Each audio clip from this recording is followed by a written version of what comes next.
Doon po kasi sa Manila City Jail, nung panahon na yun, wala po kaming bahay. Bali bumalik lang po kami doon sa Silda 11.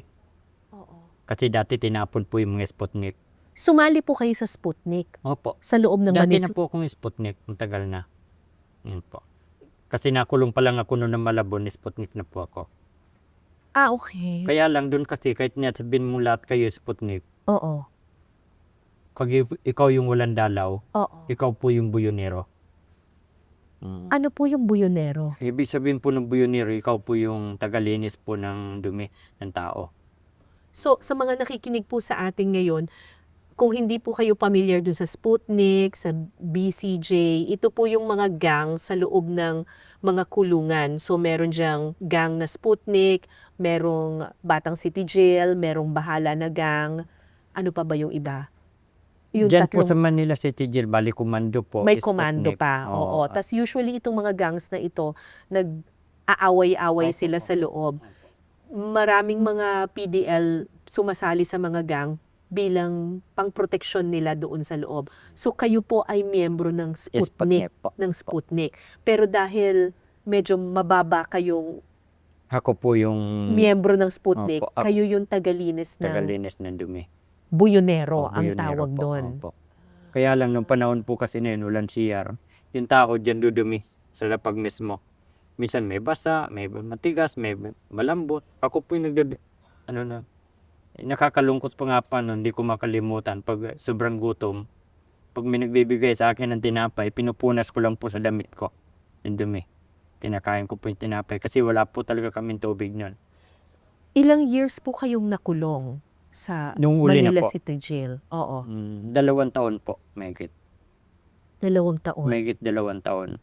Kasi ako po'y taga Mindanao, Muslim po. Nung nasa Manila City Jail po ako, tinitingnan ko lang po minsan pag may nangangaral po na salita ni God doon sa loob. Kaya lang may galit po kasi ako eh. Galit po ako dun sa mga Christian. Bakit po? Muslim po ako. At hindi din po ako naniniwala sa Diyos. Pag sinabi mo kasi sa akin na merong Diyos, hindi po ako naniniwala. Katuwiran ko kung totoong may Diyos eh. Bakit ganito yung buhay ko? Bakit pinatay ang pamilya mo? Opo. Minsan may nagsasabi, pagsubok lang yan. Hindi ka bibigyan ni God ng pagsubok na hindi mo kakayanin. Mm. Binabara ko po yun. Ano sinasabi? Sinasabi ko, bakit? Yung kapatid ko, kinaya ba niya yung pagsubok na yun? Yung ate ko, kinaya ba niya?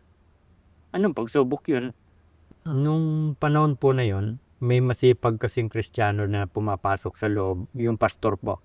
Minsan tinatakpan ko po yung tenga ko eh. Kasi, Ayaw ko makinig. Minsan galit ako. Kasi pagod ka sa pagbubuyon, magpapahinga ka na lang, mag-iingay pa siya doon. Minsan galit na galit ako. Kaya lang minsan pag nagsasalita siya, sabi niya, totoong merong Diyos. Totoong may gumawa ng mundo. nung narinig niyo po yun, ano pong sinabi ninyo? Ganon pa din po, matigas pa din yung puso ko. Ano sabi niyo po sa kanya? Sabi ko, hindi totoo yan. Hanggang sa dumating yung panahon na, kasi kahit anong gawin mo sa loob ng kulungan kasi kwadrado lang yan eh. Naririnig at naririnig mo. Naririnig at naririnig mo talaga. Minsan sabi niya, kahit gaano karami yung kasalanan, andang ipatawad ng Diyos ang lahat ng iyan. Kahit na kayo'y maruming-marumi, magiging busila kayo sa kaputihan. Ginamit niya yung Isaias 1:18. Tinignan ko po yung sarili ko noon. Ako na yung pinakamarumi siguro sa lahat eh. Kasi 2 taon na yung damit ko, iba-iba na ang kulay. Doon ko pinupunas yung mga dumi. Ang short pan ko din po, punit na eh. Kita na din po talaga yung hari ko. Minsan ginaganyan ko na lang. Kasi nahihiya din naman po ako. Nung sinabi niya yun, tinignan ko yung sarili ko kung may pinakamarumi. Pagdating naman sa kasalanan, ako yung pinakamakasalanan tao. Kasi nabuhay po ako sa pagnanakaw eh. Kasi nungalingan, kasamahan. Hanggang sa naisip ko, sabi ko, kung totoong mayroong Diyos, ang dami naman tao eh. Bigla akong napayuko. Tumingala ko, yumuko ako. Umiyak ako. Kung totoo kang Diyos, imposible. Imposibleng ano? Nakikita mo naman siguro ako, kilala mo naman siguro ako. Oo. Ang daming tao, nakakadamit, nakakakain na maayos. Bakit ikaw? Sabi ko, bakit ako hindi? Maawain kang Diyos. Sabi ko, baka pwede mo naman akong gawing kaibigan. Kawaan mo naman ako. Itulad mo lang ako sa kanila. Di ko alam na umiyak na ako noon. Nung matapos pong magsalita yung pastor, Mm-mm. hindi po ako makatingala. Pumunta ako doon sa gilid. Lumipas yung ilang araw. May biglang nagbigay sa akin ng damit. May nagbigay sa inyo ng damit. Opo. Daniel Barreros. Sino po si Daniel Barreros? Bilanggo din po. Bigla-bigla na lang binigyan kayo ng damit? Sabi ko, naawa lang itong tao na to sa akin. Kaya niya binigyan ako ng damit. Hindi niyo po naisip, kuya, na instrumento ng Panginoon yung taong iyon. Hindi po nung panahon na yun. Sabi ko, naawa lang to. Hanggang sa sinabi ko, Lord, kung totoo ka, magkita ka naman sa akin. Sabi ko, Lord, ikaw ba so? Kasi may Bible doon na inuunan po nung Chief Maynaria po. Hiniram ko po yung Bible. Hindi po kasi ako nakapag-aral. Tinignan ko doon, mas pinabasa ko doon sa mga tagarot. Doon po ako nagumpisa po talaga na paturo magbasa ng Bible. At ano pong naging epekto nun sa inyo? Nung nagbabasa lang po ako, lagi ko nang niyayakap yung Bible ko. Kahit di ko naintindihan. Napansin ko na lang po na bigla pong may nagsabi sa akin, kumain ka. Hindi pa po ako nakakain ng pagkain na masarap yung galing sa labas. Dumating po yung bastonero. Sabi niya, tayo, anong problema po nito? Sabi ni Commander Steve, ito si Nestor, lagi ito nagbabasa rito ng Bible. Pinakilala ako sa mga tao. Si Nestor ngayon, kung may uto si Nestor sa inyo, sundin na lang nyo. Hindi na siya pwede rito utusan. Ang gagawin na lang niya mananalangin sa Diyos. Kung babasa ng Bible. Ang sabi ko na lang kay God, Lord, hindi kita kilala. Pero ngayon, sabi ko sa kanya, unti-unti na kita nakikilala. Sabi ko, patawan. Patawarin mo ako sa kanya. Kasi yun na po yung magiging papel ko, magbasa na lang ng Bible, manalangin. Ginawa ko yun. Nagbasa po ako ng Bible noon. Napansin ko na lang po, doon sa loob ng kulungan. Wala na po akong trabaho. Matagal na niya kayong pinatawad. Sabi ko, salamat. Noong panahon po na yon, dumating ulit si Pastor Noel doon. Sinalubong ko talaga siya. Sabi ko, Pastor, natutunan ko ng pagsisiyan ng kasalanan ko.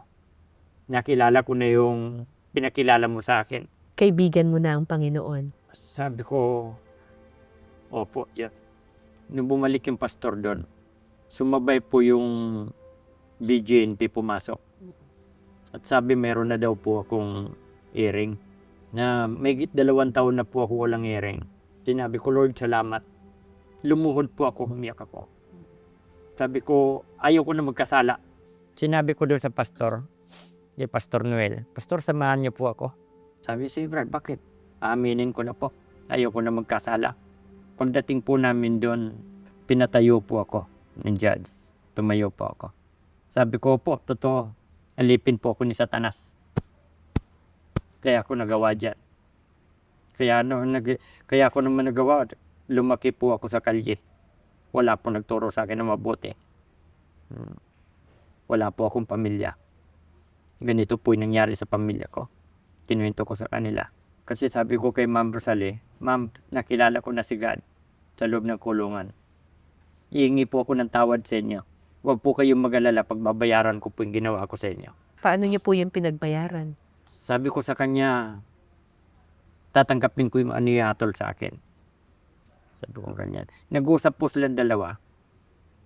Pagkatapos nilang mag-usap, sabi ng judge, ngayon ko lang to gagawin dito. Kasi pag umamin ka, atulan ka talaga eh. Malupit po yung judge na yun, si Judge Antonio. Oo. Sabi ang Diyos, nagpapatawad. Kami din dito nagpapatawad, laya ka na. Sinabi niya sa akin na laya ka na. Niyakap ko talaga yung lawyer. Sabi ko, ma'am, salamat. Sabi sa akin ng lawyer, paglaya mo, kailangan mo ng trabaho, tutulog. Binigyan po ako ng number, calling card. Tawagan mo ako, tutulungan pa kita. Sabi na gano'n. Sabi ko, grabe, napakabuti ni God. Binalik na po ako sa city jail. napansin ko na lang po yung BJNP na tumutulo po yung luha niya. Tinapik niya ako. Sabi ni Star, sabi ko, sir, bakit? Grabe yung Diyos, sabi nga. Grabe si God. Sabi ko, sir, bakit? Nandito yung release paper mo. Lalabas ka na ngayon. Pwede ka na lumabas. Kailan po kayo lumaya? September 14 po, 2004. Ano tawag niya kay Pedro? Papalan. Sa pag-ibig mo. Sa pag-ibig mo. Nakita mo po sa amin. Nakita mo sa amin. Sa kalatian mo. Kaibigan, huwag ka nang manatili sa pagkakasala. Ngayon po kayo po ay pastor na. Opo, opo. Ano po ang ministry ninyo? Saan po kayo nagpapahayag ng salita ng Diyos? Ang nasa puso ko po talaga. Galing po kasi ako sa kulungan. Halos araw-araw po nandun po ako sa kulungan. Binabalikan ko po yung mga bilanggo. Niyayakap ko sila. Natutuwa mayroong Diyos. So bumabalik po kayo ngayon sa kulungan Opo. para Sabihin sa kanila na totoo si God. at maghanap ng mga iba pang nestor Opo. doon na hindi naniniwala. Amen po. Yan, pinupuntahan ko po. Ano po ang mensahe niyo po, Sir Nestor, sa iba pang mga bilanggo na naririnig kayo ngayon na nawawalan na ng pag-asa sa loob ng piitan? Yun lang po talaga yung may pinakamahalaga po talaga, magtiwala talaga kay God. Pag ikaw sumampalataya kay God, katulad ng ginawa ko na makilala ko si God, sabi ko talaga sa Kanya, Lord, gamitin mo po ako, kabagan mo po ako, ituwid mo po ako. Kailangan lang buksan ng puso sa Panginoon. At kung may mensahe naman po kayo sa mga taong, alam niyo naman, ang ating lipunan ay mapanghusga, lalo na sa mga taong nasa loob ng kulungan, laging sinasabi, dapat mabulok na yung mga yan sa loob ng kulungan.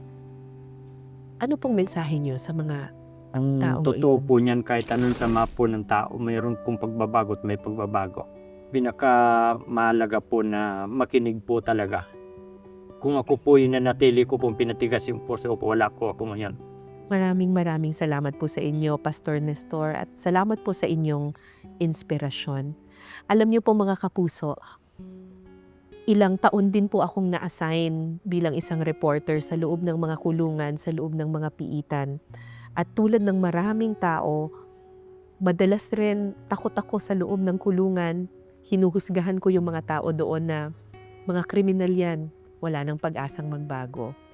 Pero kung bubuksan lang natin ang ating isipan at bubuksan natin ang ating puso na kahit sa loob ng pinakamadidilim na piitan ay pwede pa rin sumilip ang liwanag at pwede pa rin sumibol ang kabutihan, kailangan lang magbukas tayo ng isip at magbukas ng puso.